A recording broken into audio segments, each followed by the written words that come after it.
బాప్తిసం ఎందుకు తీసుకోరు తెలుసా? అంటే నీటి బాప్తిసం. ఎందుకంటే అది ఎక్కడి నుంచి వచ్చిందో తెలియదు గాని బాప్తిసము తీసుకునే వరకు ఎన్ని పాపములు చేసినా దేవుడు తుడిచివేస్తాడు. కానీ నీటి బాప్తిసము తీసుకున్న తర్వాత అన్ని పాపాలన్నీ కూడా ఆయన లెక్కలోకి తీసుకుంటాడు, జ్ఞాపకం ఉంచుకుంటాడు, ఇంకా ఎక్కువ శిక్షిస్తాడు అని. విన్నారా ఎవరైనా? చాలా మంది అందుకనే బాప్తిజం తీసుకో. ఎగ్జామ్స్ అయిపోయాక తీసుకుంటాము, పెళ్లి అయిపోయాక. ఎందుకు అంటే అప్పటి వరకు ఎన్ని పాపాలు చేసినా ఎంత కాపీ కొట్టినా పర్వాలేదు, దేవుడి బుక్ లో రాసి ఉండడు.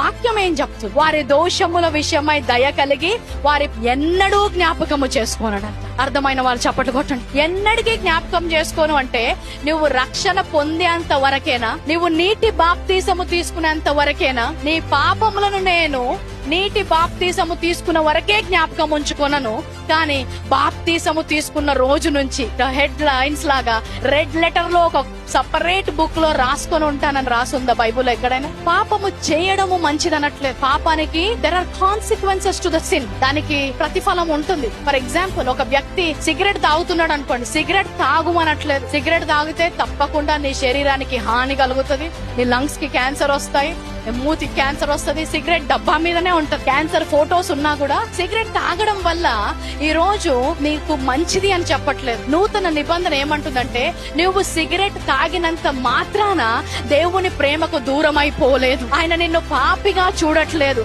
ఆయన తన బిడ్డగానే చూస్తున్నాడు. ఆయన నీపై ఉంచిన దృష్టి, ఆయన నిన్ను చూసే చూపులో ఎలాంటి మార్పు లేదు. ఆయన పాపంపై విజయాన్ని ఇచ్చాడు. నమ్మి ఆ విజయంపై నడవడానికి ఆయన కృప యొక్క సహాయం తీసుకోవాలి. గాని నేను పాపంలో ఉన్నానని ఆయన నుంచి దూరంగా పారిపోవడంతో ఎన్నడూ పాపాన్ని జయించలేవు.